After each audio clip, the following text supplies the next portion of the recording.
al mínimo en términos tradicionales, es decir, sino que incluso se deberían postergar las elecciones. Hay quienes consideran que de ninguna manera podría admitirse, ¿no?, una situación como esta, especialistas pues relacionados sobre todo con la vida democrática, con la política. Anoche lo conversábamos con Pedro Cateriano, de hecho, que decía que una democracia está obligada a cumplir sus plazos, eso es fundamental, pero es claro que estamos en una situación bastante compleja. Estamos hablando de más de 3.400 diagnosticados en un solo día. Esto está duplicando y hasta triplicando lo que era la cantidad de hace apenas algunas semanas. ¿Qué hacer en esta situación tan difícil con unas elecciones generales tan importantes en el horizonte? Vamos a comenzar a conversar por ese tema con el expresidente Ollanta Humala, candidato presidencial además del Partido Nacionalista. Presidente Humala, gracias por estar con nosotros esta noche en Cara a Cara. ¿Qué tal? Buenas noches, Enrique. ¿Cómo estás? Bien, gracias. Su opinión sobre qué hacer frente a la campaña electoral y, por supuesto, qué hacer frente a las elecciones. ¿Usted estaría de acuerdo que estas de alguna forma se lleguen a postergar?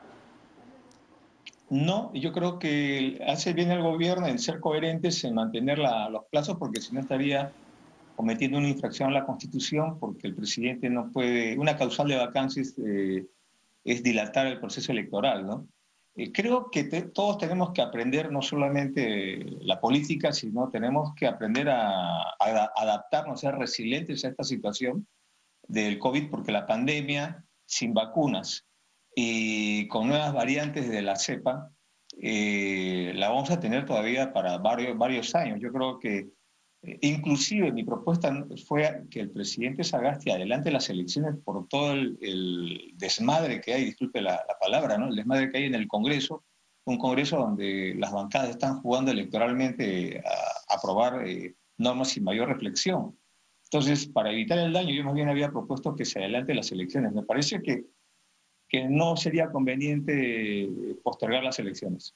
Bueno, va a ser difícil igual en estas circunstancias adelantarlas, pero efectivamente hay que cumplir, ¿no?, con los plazos constitucionales y con los plazos democráticos, que a veces hay quienes quieren de alguna manera relativizarlos. Es cierto que estamos viviendo una situación prácticamente extrema, pero en otros países se están realizando elecciones y hay formas de cumplir con los comicios sin necesariamente poner en riesgo la vida de la población.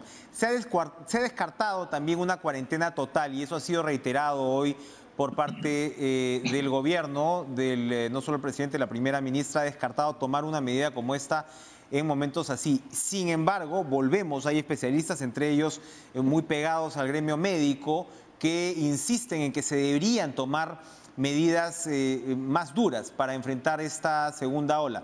En la otra ola, valga la redundancia, o en la otra esquina, mejor dicho, en la otra orilla, está la opinión de quienes dicen, oye, la economía no va a aguantar más. ¿Cuál es su posición al respecto? Bueno, yo creo que primero es la vida, ¿no? La riqueza se vuelve a hacer. Hay muchas teorías sobre la creación de la riqueza, pero acá hay algunos temas, ¿no? El primer tema es que la primera hora la vimos más o menos con 2 a 3 semanas de anticipación, porque la primera semana el COVID entró y diezmó a los países del Asia, la segunda semana fue en Europa y después llegó al continente americano. Hoy día esta segunda ola la estamos viendo con creo que 3 a 4 meses de anticipación y siento que no estamos aprendiendo. Cometemos los mismos errores. En la primera ola hubo la crisis del oxígeno, cuando habíamos visto ya en Europa el problema de muchos pacientes que habían fallecido por falta de oxígeno. En esta segunda ola nuevamente estamos viendo estos problemas básicos.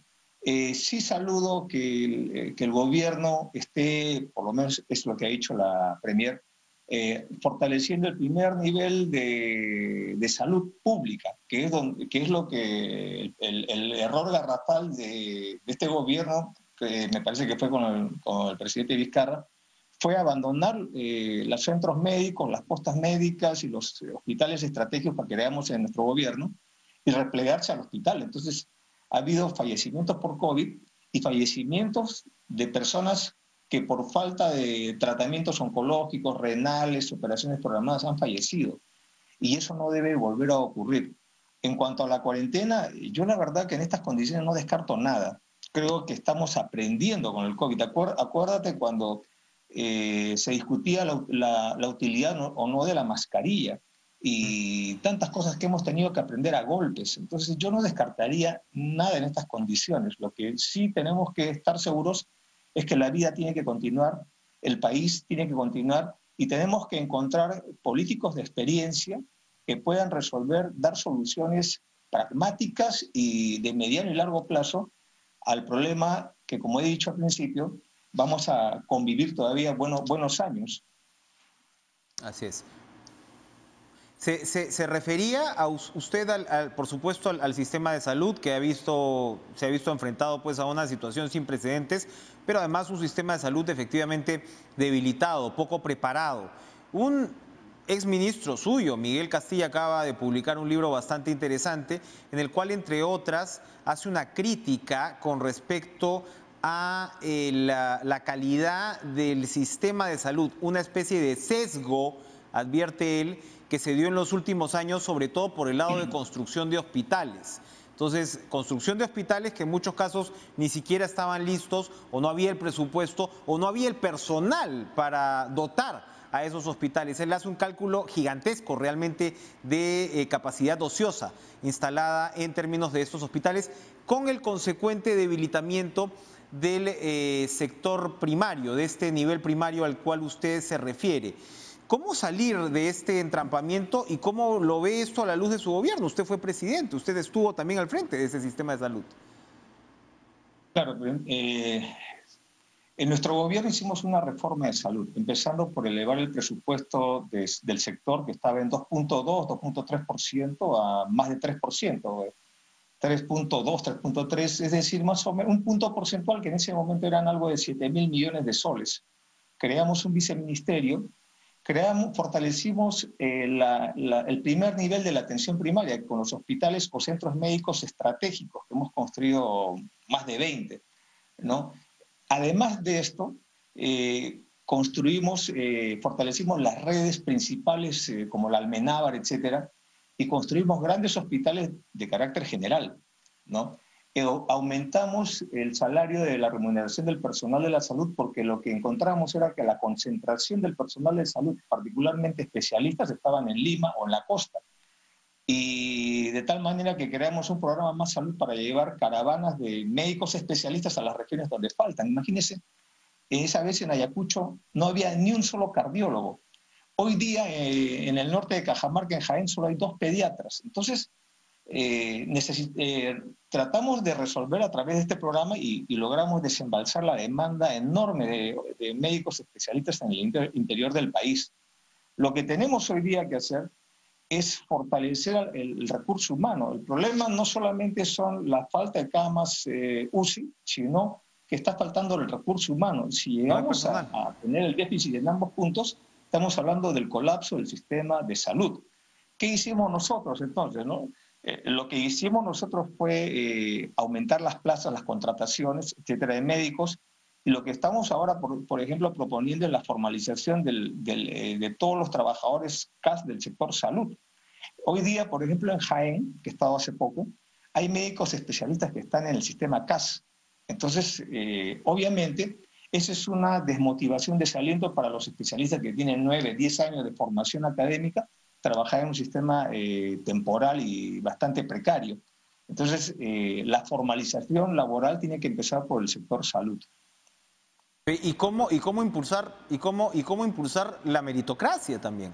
Porque ese es un tema que vemos en el Estado. Se lo pregunto porque estos eran procesos que se supone se iban a impulsar. Usted habla de la reforma del sector salud, recuerdo también Servir, ¿no? Que, bueno, lo arranca su predecesor, Alan García, pero ahí en el año 2013, 2014, un impulso también al tema de meritocracia, y ahora estamos prácticamente con un Estado colapsado. Entonces, cuando usted me dice eliminación de CAS, ¿no puede ser un remedio que termine bloqueando incluso las iniciativas para impulsar la meritocracia en el sector público?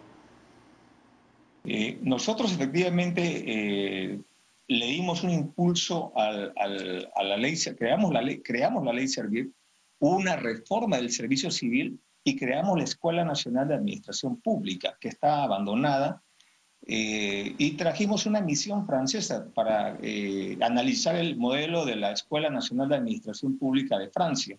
Y eso lo hemos ido replicando en las cosas que obviamente pueden ser replicables o pueden ser mejoradas también en el Perú.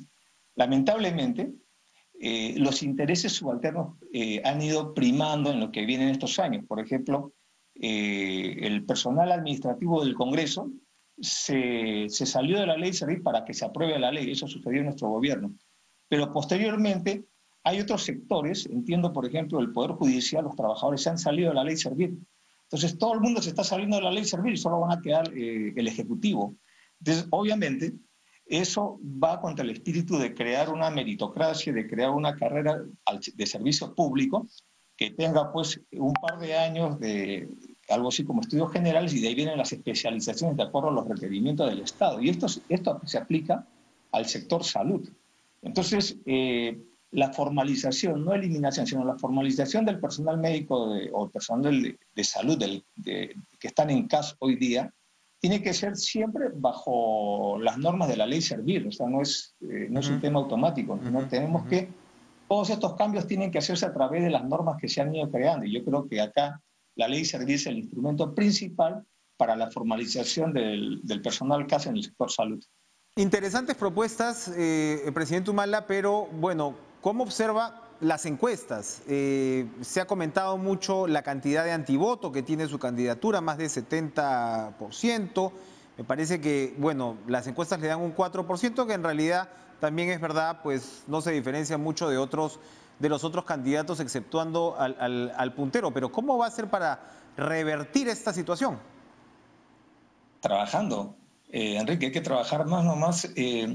Yo creo que la experiencia que tengo de campañas marca que más allá de los números en las encuestas es la tendencia lo que importa, ¿no? Entonces, en este caso, nuestra tendencia es fuertemente hacia el alza. Hemos subido más de un 100%. Y si miras el sector E, es donde lideramos nosotros la aprobación, ¿no? Eso quiere decir que más allá de las críticas que se han hecho nosotros, el sector E ha comprendido que el gobierno nacionalista ha sido el gobierno que más se ha preocupado por la gente pobre en el Perú. Por eso es que he salido a mostrar mi desacuerdo y mi preocupación con la propuesta del Minedu de prácticamente desmantelar los colegios de alto rendimiento. Y eso dentro de un contexto en el cual programas como Pensión 65 han sido reducidos en su presupuesto. Yo recuerdo que en mi gobierno creamos el programa Pensión 65 como el programa de Beca 18 y el Pronavec y el MIDIS, pero coberturamos al 100% de los adultos mayores vulnerables. Obviamente era un universo de aproximadamente 550.000, pero este gobierno no ha hecho mucho por esto. Y es más, como ha crecido la pobreza aproximadamente... Pero perdón, señor Humala, cuando decimos este gobierno, ¿a cuál de los 3 presidentes nos estamos refiriendo? O 4, ¿no? Reconozcamos, bueno, digamos que es difícil asignar responsabilidades, ¿no? Pero cronológicamente se ve, ¿no? La asignación presupuestal, ¿quién estaba de presidente? Por ejemplo... en la desactivación del COAR, eso lo está haciendo este gobierno, más el gobierno anterior que era el del señor Vizcarra, porque... Anoche el ministro de Educación ha negado el desmantelamiento del COAR acá en este programa, ¿ah? O sea, ha dicho que se trata pues de un tema pues presupuestal en medio de la pandemia, el Congreso no le había asignado presupuesto, están, digamos, poniendo un compás de espera, pero él asegura que de ninguna manera se van a desmantelar. No, yo discrepo porque yo veo una ruta ideológica en contra de la política social. Por ejemplo, lo que te estaba comentando. Pensión 65 ya no está coberturando al 100% de adultos vulnerables. Está coberturando a un 80, 85% a lo mucho. Porque además ha crecido la pobreza 5 puntos porcentuales y no ha crecido el presupuesto de Pensión 65. Beca 18, nosotros dimos 100.000 becas. En el primer año creamos el sistema y en los 4 siguientes años dimos un promedio de 25.000 becas. Este gobierno no va a llegar ni a 50.000 becas. Y ahora los colegios de alto rendimiento, que señalan que es un problema presupuestal, pero no es un problema presupuestal porque plata para los COAR hay plata. Si no, fíjese nada más, la ejecución presupuestal es bajísima en este gobierno. ¿Cómo no va a haber plata? ¿No? El problema es que, como lo dijo el propio ministro, para él los COAR ahondan la desigualdad, pero hacia arriba. Y él es como que usted tiene 5 hijos, no tiene capacidad económica para mandarlos a la universidad y el Estado le dice, oiga, pero yo le puedo mandar a uno de sus hijos a la universidad, yo le pago esa a la universidad. Y usted le dice, no, porque y los otros 4 van a mirar, no, entonces prefiero que los 5 se queden con secundaria completa. Ese es un error conceptual, no es un error de presupuesto, porque además, como yo lo he dicho ayer, ¿no? Nunca he visto el caso de que un ministro de un sector no defienda a su sector hasta las últimas consecuencias, sino más bien entregue programas. Eso normalmente lo hacía el MEF, el ministro de Economía, es el que se preocupaba por la plata y estaba fiscalizando la operatividad o no de los diferentes presupuestos asignados a los sectores. Entonces, lo normal era ver a un ministro de Educación defendiendo sus presupuestos frente al ministro de Economía. Pero acá lo que estamos viendo, lamentablemente, es que el mismo ministro de Educación está defendiendo la posición del MEF. Y entonces, ¿quién defiende educación? De lo que usted me dice, recuerdo lo que fueron sus campañas anteriores, ¿no? Y claro, pasamos del Ollanta-Humala que asustaba a los empresarios y que fue centrándose a cuál Ollanta-Humala hoy. ¿Cuál es el personaje político que pretende regresar a Palacio de Gobierno? Se lo digo porque, por ejemplo, Verónica Mendoza está con unas banderas de izquierda bastante ¿no? fuertes por ese lado, parece que quiere agarrar ese cantón. Vemos al señor Guzmán muy ocupado, por ejemplo, en políticas sociales de repente, ¿no? liberales por ese lado. Forsyth, que está en un centro que se cuida, digamos, de definir ciertos puntos como puntero seguramente. ¿Dónde está Ollanta-Humala ahora? Bueno, como siempre, ¿no? Siempre he estado con los de abajo. Más allá de izquierdas y derechas, siempre estamos apuntando a los de abajo. Acuérdate, fíjate en las encuestas, cómo estamos en el sector E. Como siempre te he dicho, ¿no? Si miras Pensión 65, Cunamás, Beca 18, Jaliguarma, el MIDIS, la longitudinal de la Sierra, la autopista El Sol, es de izquierda o de derecha, es para los de abajo, ¿no? Eso es lo que hemos hecho siempre y ahora, enriquecido por la experiencia de haber gobernado el país, ¿no? 5 años y con el conocimiento de conocer, tener cuadros importantes que ayudaron en la gestión de gobierno, porque obviamente una persona no hace una gestión, solamente es todo un trabajo de equipo que me honro en haber presidido, ¿no? Entonces, es el mismo Ollanta-Humala, pero con una experiencia de 5 años de gobierno que creo que es lo que hoy día requiere el país ante las circunstancias de crisis económica, sanitaria, política, ¿no? Frente a la pérdida de 8 millones de empleos, frente a la caída de la recaudación en más de un 30%, un proceso, una recesión de la cual no vamos a salir por lo menos en un par de años, ¿no? Un presupuesto parchado con más de 30.000 millones de soles, ¿no? Lo que hoy día el país necesita es un gobierno que tenga experiencia para que no pierda el tiempo 6 meses a un año en recién aprender a gobernar, aprender dónde está la plata en el Estado, porque yo sostengo que hay plata en el Estado, ¿no? Y solucionar los problemas álgidos y urgentes porque no va a haber una luna de miel después del 28 de julio. Interesante, Ollanta-Humala. Mire, lo que usted me dice es, por un lado, experiencia, programas sociales, que es una bandera sin duda atractiva para estos tiempos, además, donde la pobreza, usted dice 5, hay quienes señalan que esto puede subir hasta 10%, lo cual es un retroceso pues dolorosísimo para el país, pero sus críticos le van a decir, y la corrupción de los brasileños. Usted es un superviviente en realidad del sistema político y efectivamente es un expresidente, pero por otro lado carga con eso. ¿Qué responde a ello? Bueno, acá hemos hecho pues una esquizofrenia de lo que es, como alguna vez lo conversé con algún magistrado, acá hay una esquizofrenia sobre el tema de corrupción. Acá, si a la sociedad de prensa Odebrecht le financió algo, todos los periodistas son corruptos. Si Odebrecht contrató a un ingeniero, ese ingeniero es corrupto. Yo creo que hay que diferenciar las cosas. Nosotros no tenemos acusaciones con Odebrecht sobre temas de corrupción. De lo que se nos ha acusado es de haber supuestamente recibido aportes a la campaña. Cuando no éramos gobierno, no había cómo tener una bola de cristal si se ganaba o no se ganaba. No hay ningún acto de corrupción. Además, Eso no era Para la delito en esa fiscalía época, sí, eso para era la delito a fiscalía partir ese del año supuesto aporte 2019 y de más de 3 nosotros hemos millones de dólares rechazado, sí es perdón, corrupción. hemos rechazado semejante imputación. ¿Aló? No, no, le decía que para la fiscalía ese aporte de más de 3 millones de dólares supuesto sí es corrupción. No, tampoco. Es lo que están poniendo es lavado de activos. Si no, estaríamos en la Fiscalía Anticorrupción. Estamos en la Fiscalía de Lavado de Activos, ¿no? Y ya tenemos más de 6 años enfrentando no solamente este proceso, sino un sinnúmero de procesos, de los cuales la mayoría ya han sido archivados. Y tenemos la tranquilidad y la confianza de enfrentar este proceso porque no hemos cometido ningún delito. Y es más, para nosotros es un permanente asombro de cómo de una investigación de supuesto aporte de campaña, ¿no? Podemos llegar a esta situación de 6 años, ¿no? Con más de 1.500 portadas, perdón, más de 2.500 portadas de periódicos, con un mensaje de linchamiento mediático permanente para mí, mi familia, el partido. Y acá estamos, no nos hemos corrido, estamos enfrentando las cosas. Y te vuelvo a repetir, ya la mayoría de procesos se han archivado y esto se va a tener que archivar también.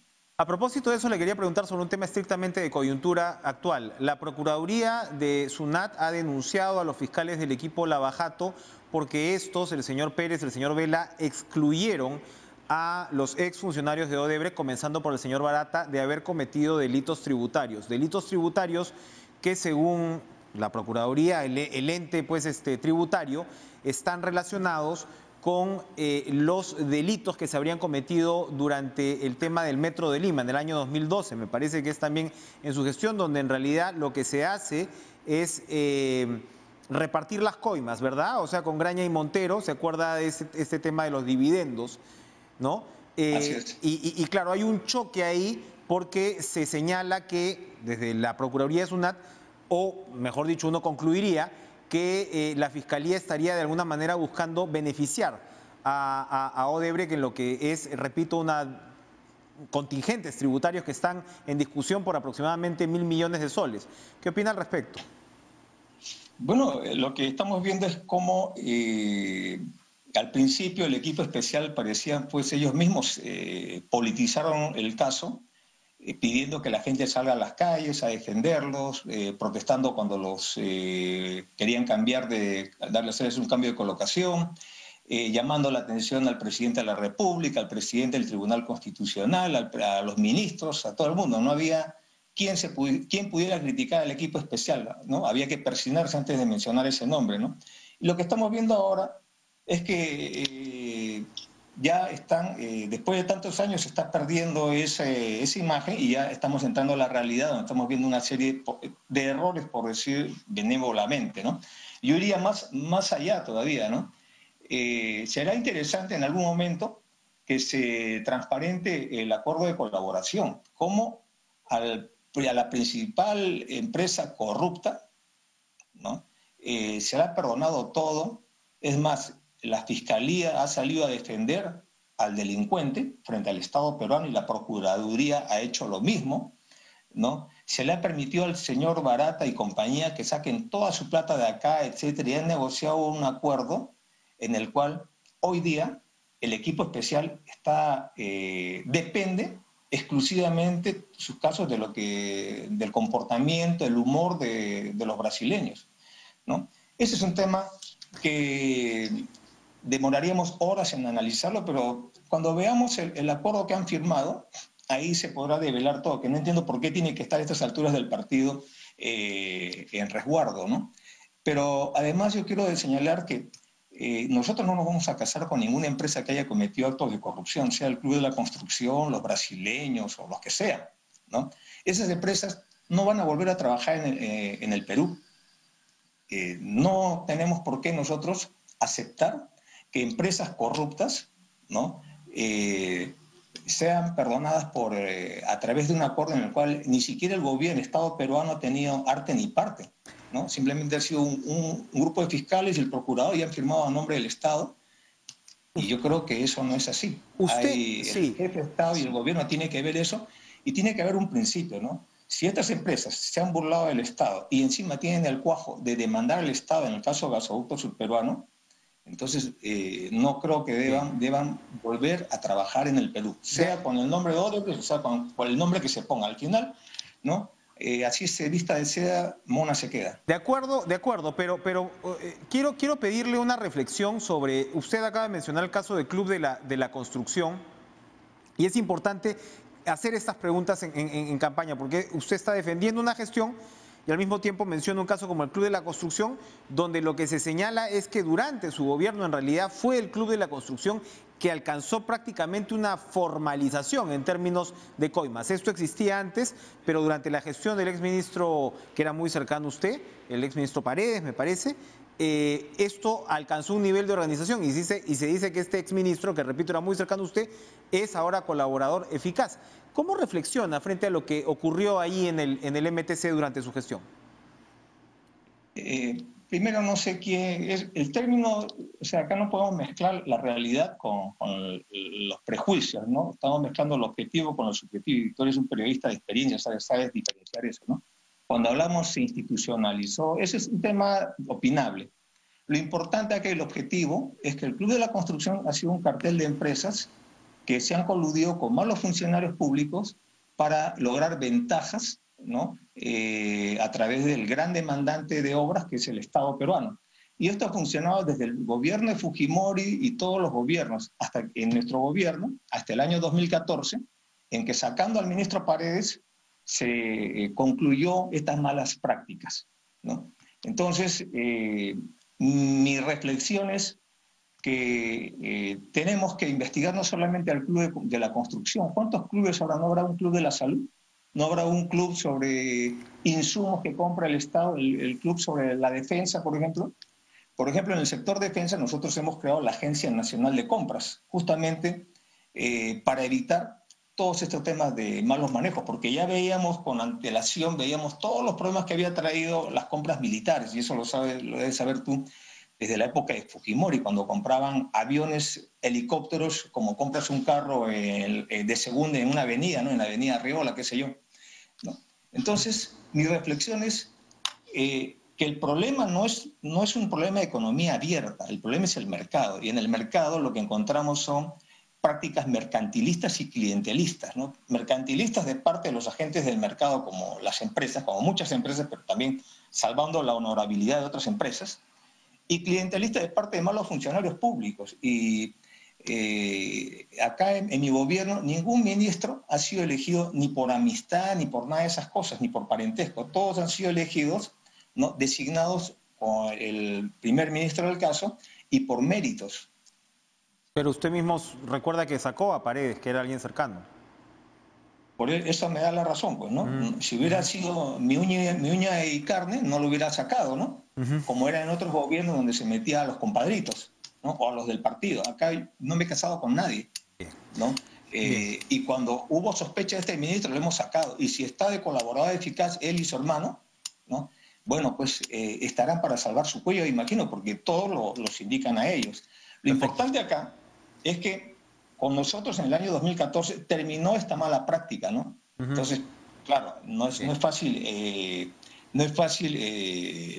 ver estas cosas, pero apenas hubo sospechas de esto, se cortó por lo sano. Perfecto. ¿No? Y que las investigaciones actuarán de todas maneras. Pero lo importante también acá es que en el sector transportes, si bien tenía este problema, ha hecho muchas obras de infraestructura, ¿no? Que hoy día están beneficiando al país y que muchas de ellas están paralizadas, ¿no? Y eso es lo que nos preocupa, porque estamos en una crisis de 8 millones de desempleados, una crisis económica, y tenemos que reactivar, darle continuidad a todos los proyectos que hoy día están paralizados, ¿no? Entonces, nosotros tenemos la experiencia para trabajar estos proyectos, hacer un mapeo de los proyectos a nivel regional, corte financiero donde haya que hacerlo, y darle continuidad a los proyectos. Tenemos que impulsar los programas de trabajo temporal que creamos nosotros, como Trabaja Perú, Jóvenes a la Obra, ¿no? Para justamente reactivar el empleo y reactivar la economía.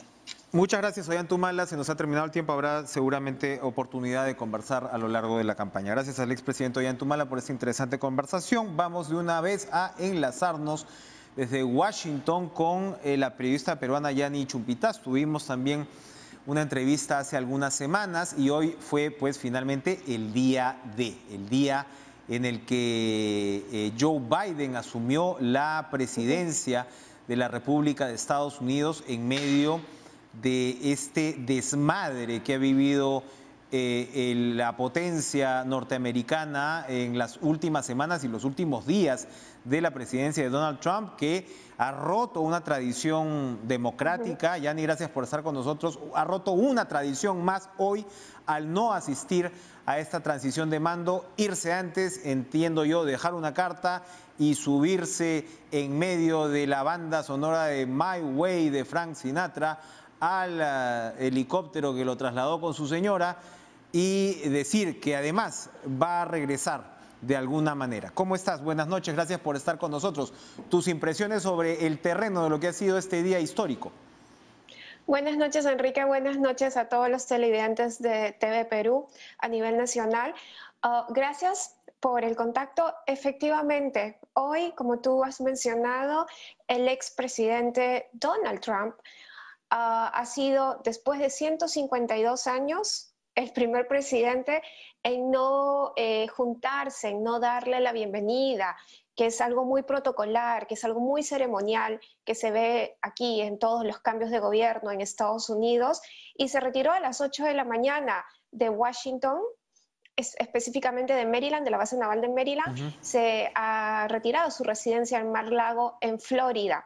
Se ha comentado de que Donald Trump le dejó al actual presidente Joe Biden una carta en el Salón Oval.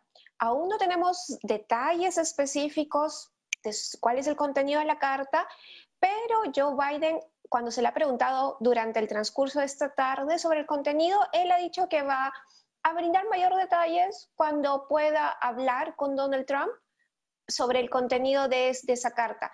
Pero sin embargo, Donald Trump en la mañana mencionó que él había dejado o le está dejando un terreno muy favorable a Joe Biden, ¿no? Que durante estos 4 años él ha hecho un buen gobierno, ha dado lo mejor de sí y ha ayudado a crecer a Estados Unidos, ¿no? Ha ayudado al crecimiento de Estados Unidos.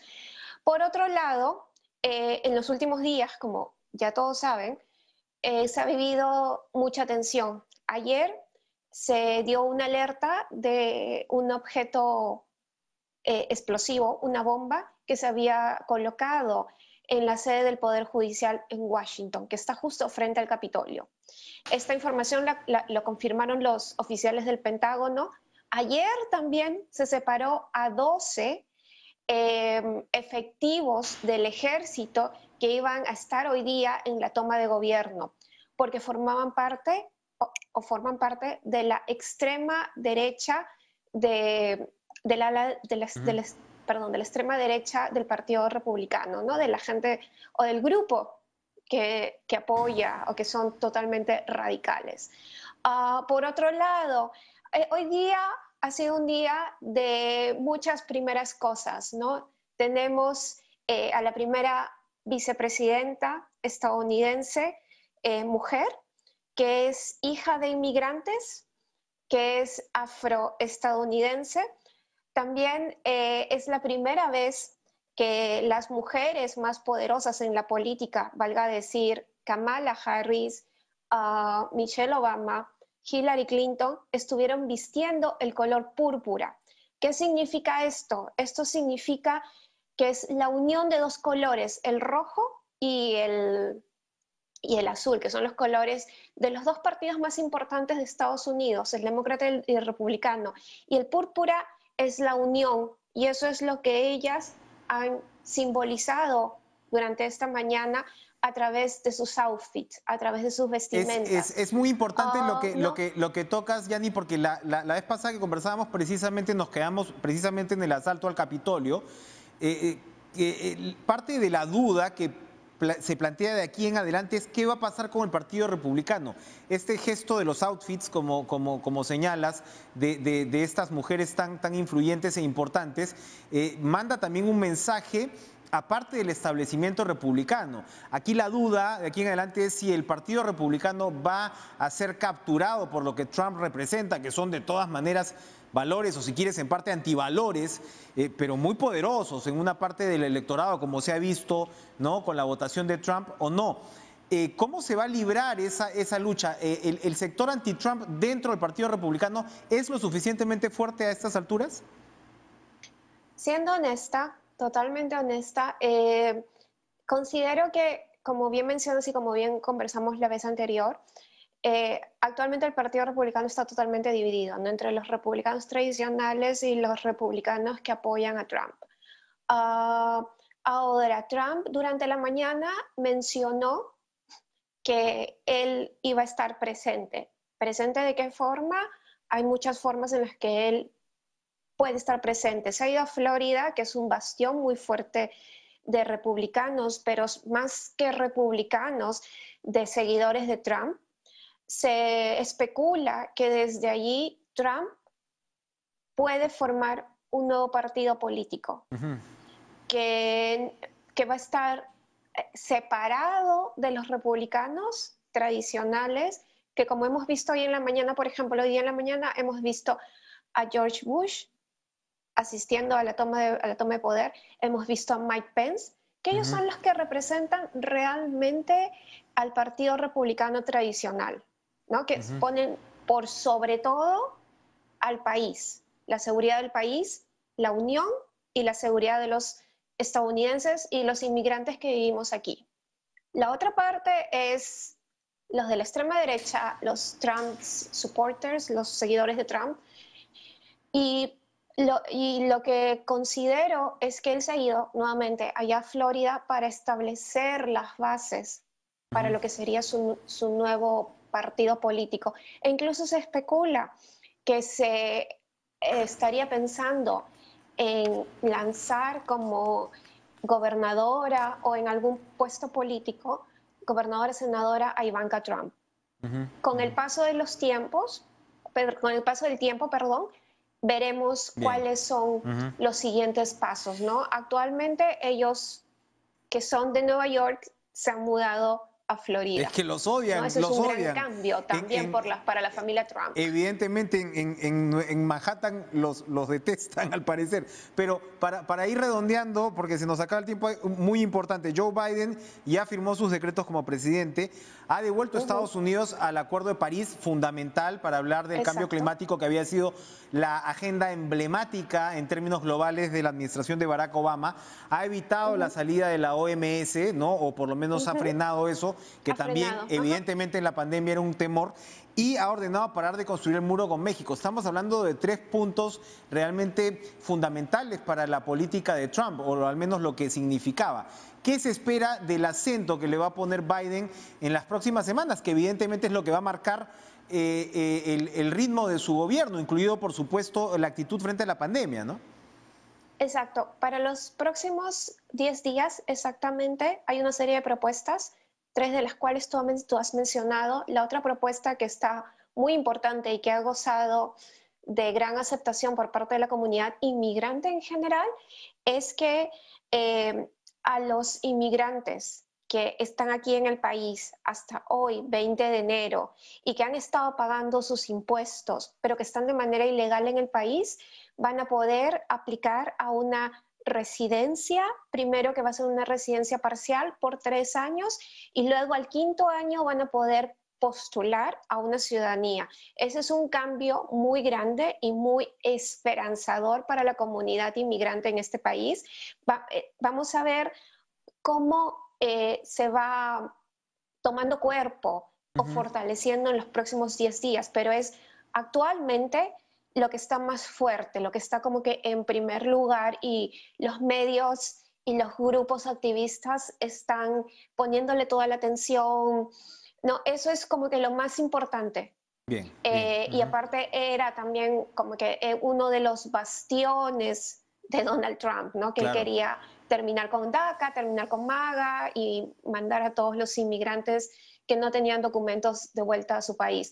Lo otro importante es que Joe Biden ha mencionado que se va a vacunar a 100 millones de estadounidenses o de personas que viven aquí en este país durante los primeros 100 días. Eso es otro punto importante en la agenda. Y otro punto importante es mantener la unión, que ha sido la unión, ser de nuevo un país fuerte, un país construido por las diferentes o la multicultura. Ha sido un mensaje repetitivo durante durante toda la toma de poder hoy en la mañana, e incluso de aprobarse en el Senado entre mañana y el subsiguiente día, podremos tener al primer secretario nacional de seguridad latino. Es la primera vez que tenemos a alguien latino que puede llegar a ese puesto. ¿No? Es alguien muy importante. Así es. Es un gobierno de mucha esperanza. Es un gobierno que nuevamente nos está llamando a la unidad. Vamos a ver cómo se desarrolla. Los primeros 100 días son importantes, pero por el momento tenemos que mantener la calma, ¿no? Seguir trabajando unidos, mantener el cuidado porque estamos en pandemia. Tenemos un nuevo presidente, pero todavía estamos en pandemia. Con números, además, con números que lamentablemente pues han superado los 400.000 fallecidos en Estados Unidos. Efectivamente, la pandemia no termina. Gracias Yanni Chumpitaz por acompañarnos. Muy interesante perspectiva desde Washington de una periodista peruana con un gobierno demócrata que además recupera el control del Senado, ¿no? Eso lo acaba de decir Yanni. Ahorita depende del Senado la confirmación de este primer secretario de Defensa latino y bueno, seguramente se estrenará en estas circunstancias. Vamos a ir a una pausa, regresamos con Sergio Tejada, ustedes lo recuerdan muy bien, ahora candidato al Congreso por Lima, por Juntos por el Perú, ex parlamentario. Volvemos, no se muevan.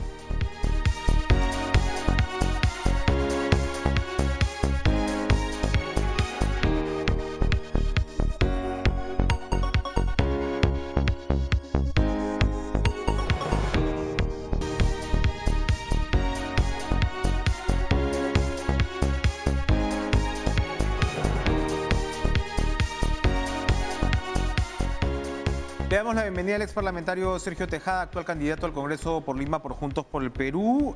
Juntos por el Perú y bueno, su candidata Verónica Mendoza ha realizado propuestas para ahorita, para para enfrentar la segunda ola que tienen que ver con un tercer y cuarto bono, acercar el oxígeno a la gente, acceso a internet garantizado de telemedicina, un solo Perú, una sola red que tiene que ver con el artículo 82 de la Ley General de Salud. Señor Tejada, gracias por estar con nosotros. Buenas noches. ¿Cómo estás, Enrique? Muy buenas noches. Un gusto saludarte.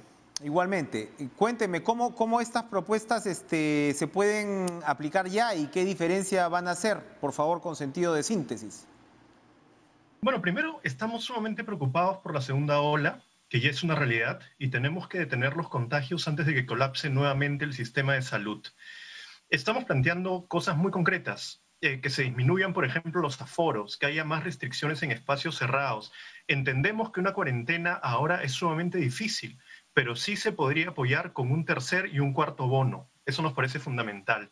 Hay que tener también una estrategia comunitaria. Tenemos que apoyarnos más en los barrios organizados, en las ollas comunes. En estos momentos las ollas comunes están salvando vidas, están salvando a los vecinos y vecinas de diferentes partes del hambre.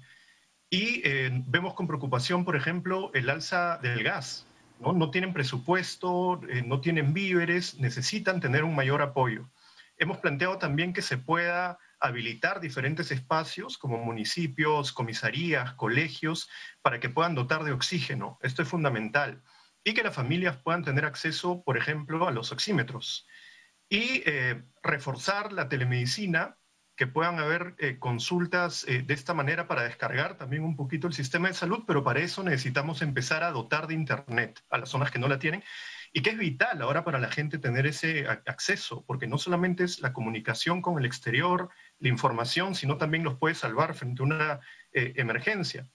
Y como tú bien has dicho, creemos que es momento de que el gobierno tome en serio lo que señala la Constitución y la Ley General de Salud. y es que en una pandemia como en la que estamos se pueda disponer de los recursos médicos asistenciales públicos o privados para poder atender esta situación. Ahora, este tema efectivamente el artículo 82 de la Ley General de Salud que le da esta potestad al gobierno en circunstancias como estas, me devuelve a la discusión que tuvimos hace algunos meses, que recordará usted que hubo pues una tensa negociación por el tema de las tarifas para los convenios, para pasar a pacientes de lo público a lo privado, cuando precisamente se vio desbordado también el aparato público. Y la información que yo tengo, señor Tejada, que bueno, fue pues todo un debate, ¿no? Pero al final creo que son 50 o 60 pacientes los que han hecho ese tránsito. Es decir, esto no ha funcionado. O sea, ese famoso convenio, que yo no sé si es parte del privado o también puede haber un prejuicio de repente del aparato público de no querer hacer valer esta disposición. Se lo pregunto porque entonces, ¿de qué serviría una medida como esta? Hubo demasiada timidez. Yo vi que el gobierno, teniendo esta posibilidad constitucional y legal, demoró mucho y tuvo una negociación muy tímida con unas clínicas que recordemos que en un momento fueron bastante abusivas con algunos pacientes, ¿no? Y no queremos que eso se repita. Entonces, esa es una posibilidad que aborda una parte del problema, pero estamos planteando todo un conjunto de propuestas que yo creo que deberían ser atendidas, porque nos da la impresión que el gobierno no ha planteado cosas nuevas y esto parece que se puede desbordar. Nosotros queremos poner la prioridad en la salud, en la vida de las personas. Perfecto. Y esto me lleva un poco ya a la personalidad, al perfil de la candidatura de Juntos por el Perú. Porque claro, hay quienes señalan que en una situación como esta, Verónica Mendoza y la oferta de gobierno que usted representa están asumiendo posturas muy de izquierda y que esto tiene una lógica también política, ¿no? O sea, de alguna manera acantonarse en propuestas que son, repito, marcadamente de izquierda y de repente ganar ese espacio electoral, ocuparlo, pero el riesgo que pueden tener ahí es perder la movilidad hacia el centro. Se lo digo porque, por ejemplo, se estaba hablando de una segunda reforma agraria, que no conozco al detalle la propuesta, pero suena muy sugestiva y para muchos velasquista incluso. ¿Qué responden ante esa caracterización? Mira, es un contexto totalmente distinto, ¿no? Para nosotros una segunda reforma agraria es ahora modernizar el campo, tecnificarlo, poder darle mayor apoyo al agricultor, poder tener una política multisectorial para solucionar el problema del agro. Yo creo que son realidades bastante distintas y en el caso de las propuestas que he formulado, que las ha formulado Verónica Mendoza, creo que es un tema de sentido común, que en verdad no debería ser asociado solamente con una propuesta de izquierda, porque como te decía, lo de hacer uso de los recursos públicos y privados está en la propia Constitución, está en la propia Ley General de Salud. Y diferentes fuerzas políticas plantean el acceso al Internet. Nosotros lo señalamos claramente, acceso al Internet de banda ancha como derecho humano. Y en estos momentos sería sumamente útil para salvar vidas que la gente pueda tener acceso. Y la estrategia comunitaria es algo que se está dando en la realidad. Las ollas comunes están en los barrios más pobres de Lima, del país, y creo que hay que darles apoyo. Claramente, claramente, señor Tejada, esas son propuestas también de sentido común, yo lo considero así. Separaba el tema un poquito del artículo 82 porque puede generar pues cierta controversia en algunos sectores, pero claramente hay muchas propuestas acá de sentido común. Iba yo más allá por el lado del perfil de la candidatura, ¿no? Sí, ustedes, bueno, es la izquierda y a la izquierda últimamente le ha ido bien en las últimas elecciones, pero uno se pregunta, por ejemplo, ¿qué van a hacer? Le ha ido mejor de lo que le iba al principio, me refiero, ¿no? O sea, siempre, y ahora probablemente es un terreno fértil frente a la situación que se va a vivir en el país en la pandemia. Pero, por ejemplo, uno preguntaría también por el otro lado, ¿cómo van a hacer para revertir la recaudación que ha caído 30%? Ya estábamos en una presión tributaria pobrísima, que no llega ni al 14%. Con eso no se hace nada. Con un Estado que le cuesta, ¿no?, al país el 20% del PBI, tienes una presión tributaria del 13%, y bueno, y ahora ha caído en 30% la recaudación. ¿Cómo haría un gobierno de Verónica Mendoza para revertir esto? Sí, el tema de la recaudación lo hemos mencionado en muchas oportunidades. Sí es una preocupación. hemos planteado, por ejemplo, un impuesto extraordinario a la riqueza, que es algo que se está aplicando en otros países del mundo y que es recomendado incluso por organismos internacionales. Planteamos la reforma tributaria, que tiene que ir acompañada pues, de una lucha contra la evasión y la ilusión tributaria, y entendemos que estamos en una crisis económica bastante complicada. Entonces es natural que haya caído la recaudación, pero tenemos que generar empleo. Por eso hemos propuesto también un programa nacional de empleo temporal masivo. Y eso, acompañado de los bonos, debería ayudar a reactivar la economía. Pues es un momento muy particular, pero necesitamos hacer uso de recursos para que la gente pueda sobrevivir y cuidar su salud. Decía Verónica Mendoza también en este programa, abogaba por impulsar más, darle más acento todavía al tema de los bonos. Ya la propuesta que tiene Juntos por el Perú va por un tercer y cuarto bono. ¿Cómo se procedería con esto? Bueno, es que consideramos que los bonos fueron una iniciativa importante, pero hubo muchos problemas con la distribución desde un inicio. Muchas personas que realmente lo necesitaban no lo recibieron.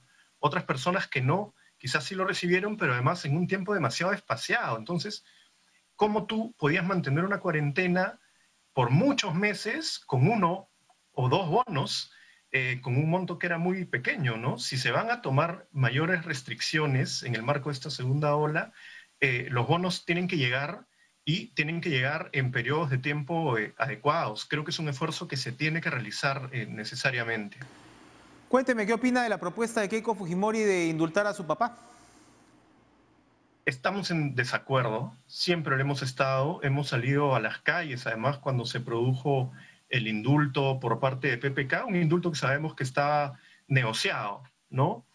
Y es una actitud errática, francamente, de Keiko Fujimori, ¿no? Primero peleándose con toda su familia, dándole la espalda a toda su familia, y ahora recurriendo a esta figura, me parece, para poder recuperar el voto del fujimorismo que está desperdigado entre diferentes candidatos. Porque hoy tenemos varios fujimoristas de candidatos a la presidencia, ¿no? Varios que defienden ese modelo político y económico. Y me parece que esa es la preocupación de Keiko Fujimori. ¿Es el modelo fujimorista o es el modelo de la derecha? Bueno, es lo mismo prácticamente, ¿no? Pero, por ejemplo, Hernando de Soto fue una persona que contribuyó a construir ese modelo del fujimorismo y que no ha tenido problemas, además, con aliarse con gobiernos autoritarios. Y yo creo que representa lo mismo. Entonces, para Keiko Fujimori puede ser ahora una competencia. Pero yo creo que hay que dar un mensaje muy claro. No podemos volver al pasado, no podemos volver al autoritarismo, no podemos volver a esa corrupción y violación de derechos humanos que fue el fujimontesinismo, y le vamos a hacer frente. Creemos que nosotros podemos representar una opción democrática y de cambio que le haga frente a esas propuestas que tenemos que dejar en el pasado. Esas candidaturas que de alguna manera plantearían esa dicotomía o esa oposición con una candidatura como la de Verónica Mendoza, eso está claro. Pero candidaturas que son calificadas como de centro, como la de Forsyth y Julio Guzmán, suman 26, 27%. ¿Qué le dice al electorado frente a esas candidaturas la opción de Verónica Mendoza? Que igual son opciones que no plantean cambios de fondo. Nosotros sí estamos planteando un cambio en el rol del Estado, estamos planteando además un cambio en toda la organización del Estado y los principios y valores que nos rigen como sociedad. Y esto es la Constitución. Estamos planteando un cambio de Constitución porque muchos dicen que van a enfrentar al fujimorismo, pero defienden su Constitución, la Constitución del autogolpe. Dicen que van a enfrentar al fujimorismo, pero defienden a muerte su modelo económico. Nosotros queremos hacer cambios, y cambios para bien, cambios serios, cambios pensados, con sustento. Yo no veo eso en otras candidaturas, solamente en la candidatura de Verónica Mendoza. ¿Cuáles serían los cambios fundamentales de los que usted está hablando? Me imagino, por supuesto, comenzando por el rol subsidiario del Estado, que ya no sería tal. Es uno de los temas. Me parece que es un candado absurdo en estos momentos, un candado que otros países no tienen, que debilita mucho al Estado. Ya no estamos en tiempos del Estado mínimo, y menos aún en el marco de esta pandemia. Es como imaginarse que después de la Segunda Guerra Mundial en Europa, se hubiera impuesto el Estado mínimo como una manera de salir de esa enorme crisis. Al contrario, el Estado se fortaleció, creció y garantizó determinados derechos, educación, salud, pensiones. Yo creo que debemos hacer lo mismo. No estamos por una propuesta estatista, ni mucho menos, pero el Estado que tenemos es claramente insuficiente y esto se ha evidenciado. Ha sido evidente para todos durante esta pandemia. Ahora, claramente puede ser un Estado insuficiente, pero también claramente puede ser un Estado ineficiente. Entonces, los críticos de la izquierda señalan que muchas veces la izquierda puede tener buenas intenciones, pero no va aparejada con una gestión eficiente del Estado. ¿Cómo hacer un mejor Estado más allá de su rol? ¿Cómo mejorar el recurso humano del Estado, la calidad de quienes finalmente van a proveer a los ciudadanos de esos servicios básicos que usted enumera? Bueno, va de la mano, definitivamente. Hay que mejorar la eficiencia en el Estado, hay que mejorar la carrera pública. Tenemos además que darle más seguridad a los propios trabajadores. Tenemos miles de trabajadores que están en una situación sumamente precaria en el propio Estado, en servicios por terceros o en CAS, y creemos que tiene que haber una mayor estabilidad, pero una mayor profesionalización. Ese es un paso que se tiene que dar. Pero sí hay que hacer alguna reorganización del tipo de Estado que tenemos. Este es un Estado que representa un sector de la población. Un ejemplo es hace poco una audiencia por el caso de las esterilizaciones forzosas que no se llevó a dar porque no había un intérprete o un traductor. Eso está en la ley. Pero eso que pasó ahí pasa en todo el Estado cuando una persona quechohablante, por ejemplo, se acerca al Estado para recibir un servicio de salud y nadie lo entiende porque nadie habla quechua. Entonces hay que interculturalizar el Estado, bien, hay que profesionalizarlo, hay que hacer que llegue a todo el país. Hay varios cambios que sí se pueden hacer. Perfecto. Sergio Tejada, candidato con el número 5 Juntos por el Perú al Congreso. Gracias por acompañarnos esta noche en Cara a Cara. Gracias a ustedes también por estar con nosotros. Sigan en la programación de TV Perú, sigan con TV Perú Deportes. Lucho Trizano, Carolina Salvatore les traen todas las novedades futboleras y deportivas. Buenas noches.